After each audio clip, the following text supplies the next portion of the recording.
Ezra 9. Ezra's prayer concerning intermarriage.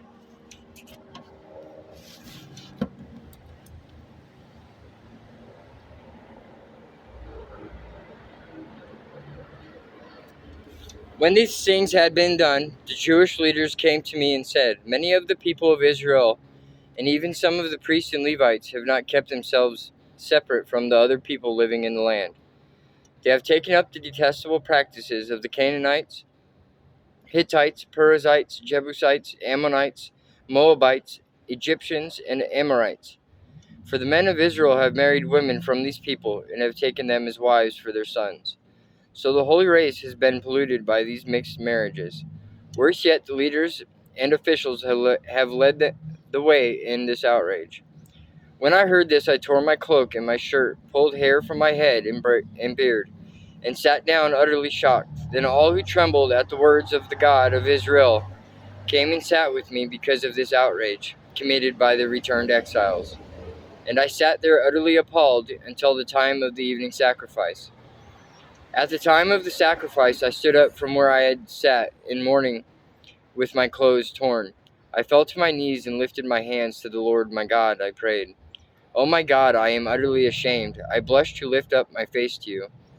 For our sins are piled higher than our heads, and our guilt has reached to the heavens.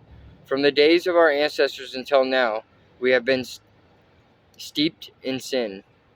This is why we have our kings and our priests have been at the mercy of the pagan kings of the land. We have been killed, captured, robbed, and disgraced just as we are today. But now we have been given a brief moment of grace, for the Lord our God has allowed a few of us to survive as a remnant. He has given us security in this holy place. Our God has brightened our eyes and granted us some relief from our slavery.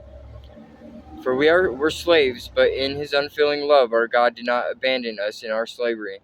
Instead, he caused the kings of Persia to treat us favorably. He revived us so we could rebuild the temple of our God and repair its ruins.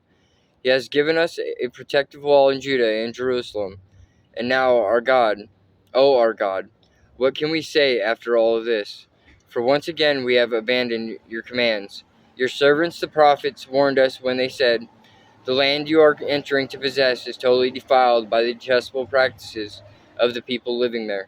From one end to the other, the land is filled with corruption. Don't let your daughters marry their sons. Don't take their daughters as wives for your sons. Don't ever promote the peace and prosperity of those nations.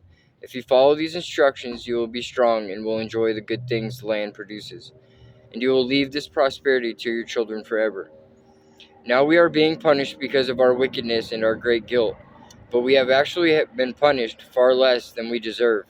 For you, our God, have allowed some of us to survive as a remnant. But even so, we are again breaking your commands and intermarrying with people who do these detestable things. Won't your anger be enough to destroy us, so that even this little remnant no longer survives? O Lord God of Israel, you are just. We come before you in our guilt as nothing but an escaped remnant, though in such a condition none of us can stand in your presence.